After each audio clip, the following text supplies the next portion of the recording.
we use current in many of our home appliances like light, computer, TV, speaker, fridge, washing machine, so etc. Many of our home appliances which need electric current.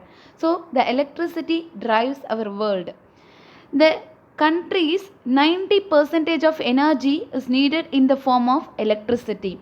So in this lesson, we are going to see about the current electricity and identify the futures of electric current, explain how potential difference generates electric current, define electrical resistance, identify the factors affecting resistance, state and Ohm's law. So first we are going to see about the electric current. So the electric current is defined as the rate of flow of electrons from one terminal to another terminal. We know that the conductor, which is made up of atom, so the electrons are revolving around the atom. When these electrons are loosely bounded to the nucleus, those electrons are called free electrons. When the energy is applied to these electrons, the electrons will move in one direction, that is the electrons will move from negative terminal to positive terminal of the battery. See, in this case, when the conductor is connected with the battery, the electrons which is moving from the negative terminal to the positive terminal when it is getting the energy from the battery. So the electrons which are moving in a conductor which constitute an electric current. And next, the SI unit of electric current is ampere. In our home, suppose you unplug the conductor, the home appliance will not run. This is because when we plug in the conductor, the energy is given to the conductor so that the electrons are flowing in the conductor that constitute an electric current. See, if the conductor is unplugged, it is not getting the electrical energy or the electrical voltage from the external circuit, so that the electron will not flows in the circuit, it will not constitute an electric current. And the electric current is defined as the rate of flow of electron. It is measured in terms of ampere because the SI unit of electric current is ampere, and the electric current can be measured by an instrument is called ammeter. So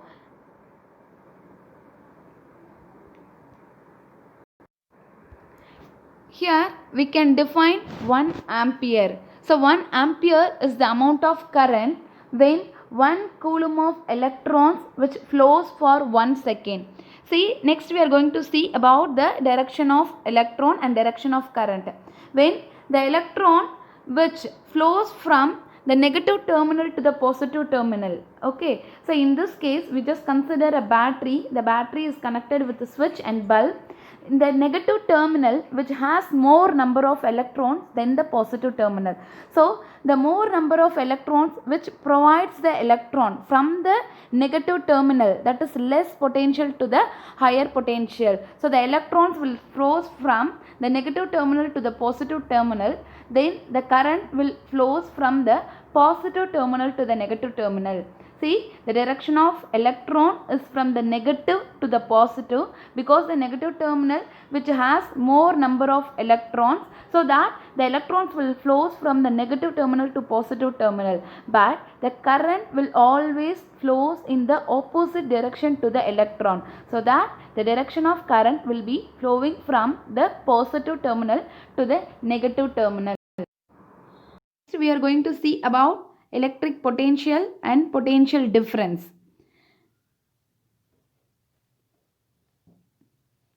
See, what makes the electric charge to flow? So we will not trigger the electric charge to flows from one place to another place. Actually, the charges do not flow in a wire by themselves, because for example, you consider the water in a horizontal tube, and the water will not pass through in a horizontal tube. Suppose we are connecting its one end to the tank which are at a higher level, the water can easily flow. Similarly, when the potential difference is created between the conductor, the charge can flows from higher potential to the lower potential. So consider a battery. The battery is connected across the end. So this battery which create the potential difference, because one end of the battery is called a positive terminal, another end is called a negative terminal. So that the charges that can flows from the higher potential to the lower potential. So we can define what is the potential difference. So the potential difference is defined as the work done to move a charge from one point to another point. See, listen, in this case, we are connecting the battery across the ends of the conductor. See, across the ends of the conductor, we are creating the potential difference by the battery, because the battery which is in the higher potential, that is the positive potential, is connected to one end of the conductor, and the negative potential is connected to the another end of the conductor. So the electrons which flows from, or the positive charges which flows from one potential to another potential. So the charges when it flows from higher potential to the lower potential, so the electrons which constitute an electric current, the charge which constitute an electric current in the circuit. So the potential difference is defined as work done to move the charge from one point to another point. That is the work done to move the charge from higher potential to the lower potential. Then that is defined as the potential difference.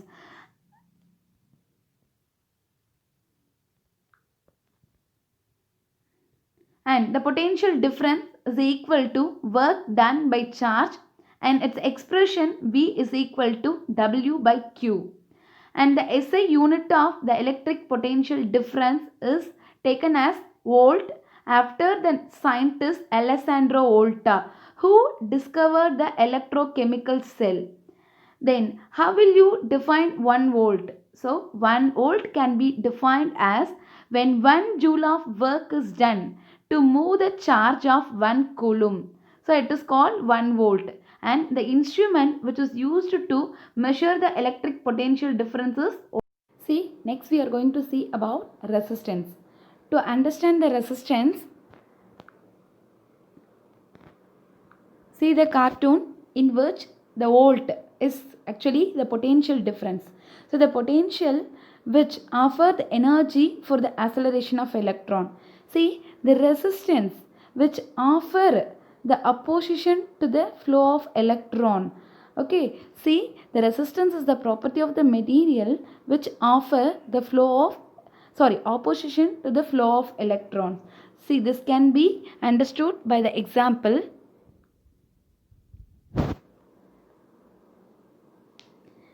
The flow of electrons in the conductor will be like this, and you just consider a marbles and placed in a path without any resistance. These marbles is considered as a free electrons. When you apply the potential, that is you just adjusting the height, then the electrons will be moving from the potential negative to positive. Similarly here the marbles will flows from higher level to the lower level. In this case the time taken is 6.29 seconds for the flow of marbles from one place to another place. See, in the path there is no opposition offered.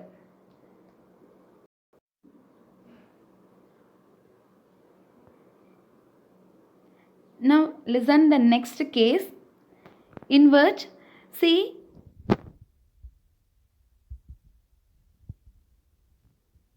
the balls are placed in the path of marbles.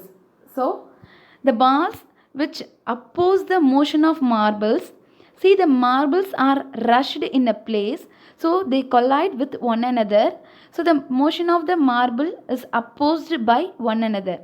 Now the time taken by the marble from moved from one place to another place is 11.19 seconds. See, in the previous case, that is without placing any object in the path of the marble, the electrons or the marbles are flowing from one place to another place with the time 6.29 seconds. Now by placing two balls in the path of the marble. Now the marbles are moving with the time 11.19 second.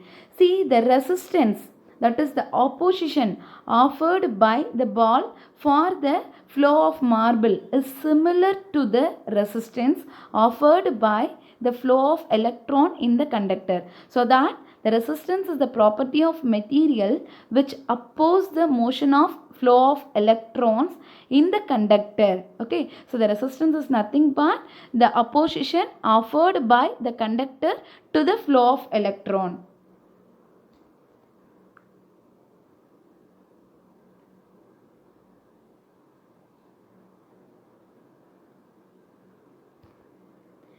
See the flow of marble with different area of cross section without resistance.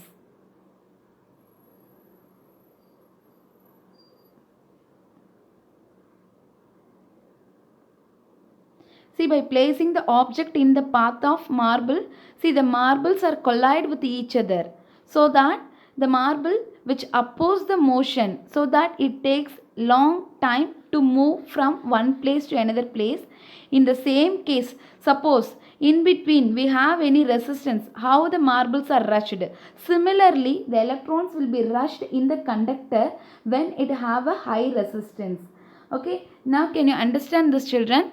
See, the resistance is nothing but the property of a conductor which oppose the flow of electron. That means the electrons are collide with each other. So due to the collisions of electrons, the electrons which oppose the motion of one another, so that it takes some time to flow from one place to another place. So that the resistance is the opposing property of the conductor.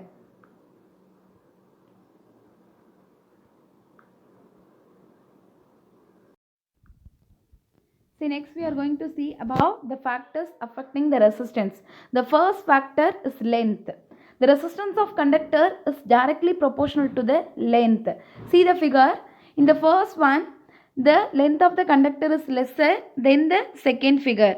So, the length of the conductor is lesser, that will have a less resistance. When the length of the conductor is more, that will have more resistance. So that the resistance is directly proportional to the length of the conductor. And the second factor is area of cross section.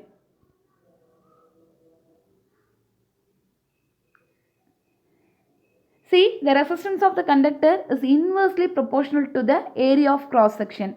See the figure. The first conductor which having a lesser area of cross section than the second conductor, so that the resistance will be more in the first conductor, because the first conductor which having a lesser area should have a more resistance. The second conductor which have a higher, that is more area of cross section, that having a lesser resistance. So that we are using the thicker wire for the transformation of electricity from one place to another place. This is because the thicker wire which having a more area of cross section should have a lesser resistance, so that it will not resist the current flow in the conductor. And the third factor, material of the wire. See, the material of the wire which classify into two types. One is conductor, another one is insulator. See, the conductor will have a the conductor will have a less resistance, though, so that the current can easily flow through the conductor. In another case, insulator, in which the resistance of the insulator is very high, so that the current will not flow in the circuit. So the factors affecting resistance is also material of the wire. And the fourth factor is temperature. See, whenever the material gets heated, so the resistance of the conductor will also increases. So the temperature is one of the factors which affecting the resistance, in which the resistance is directly proportional to the temperature. That means when you are heating the conductor, the resistance will be increased, and whenever the resistance in which the heat is reduced, the resistance of the conductor will be reduced. We are going to see Ohm's law. See, the George Simon Ohm, scientist who proposed this Ohm's law. The current passing through a conductor is proportional to voltage over the resistance. See, this can be explained with an experiment. Consider a nichrome wire of 0.5 meter, actually which is act as a resistance, and voltmeter, switch, milliammeter, cell of 1.5 volt. Now initially connect only one cell with the circuit and connect the milliammeter and voltmeter to the circuit. Now switch on the circuit. The current is flowing in the circuit.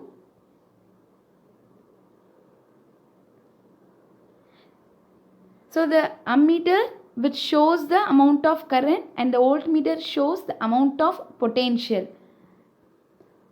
Next, connect the circuit with two cells. See, initially we are connecting one cell. Now we are connecting two cells. Now you observe the ammeter reading and voltmeter reading. Now let's connect it with three cells. First one, next two. Now we are connecting three cells in the circuit. The current is passing. The amount of current is noted by ammeter and the potential is noted by voltmeter. Now summarize the experiment. See, whenever the value of current, that is only single cell, is used in the experiment, the current passing through a wire is 0.12 ampere.